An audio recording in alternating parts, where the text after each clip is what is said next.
cercetarea românească, am auzit de multe ori, e moartă. Ai auzit asta vreodată? De cele mai multe ori. Ieșim pe stradă acum și întrebăm oamenii și asta o să auzi. Ea nu e moartă, e doar amorțită și e invizibilă pentru mulți dintre noi.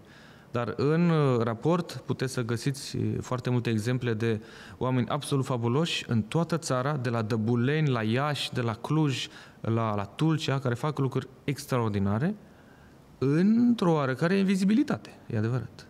Deci putem să conectăm mult mai bine cercetarea românească de mediul de business, sunt destul de deconectate, și ideal de politici publice, pentru că dacă vrem ca România să crească, să rămână o țară competitivă, dar mai ales să-și crească competitivitatea, să fie mai verde și să producă soluții de care avem cu toții nevoie, și de tehnologie, dar și de tehnologie pentru a rezolva anumite probleme, inclusiv sociale,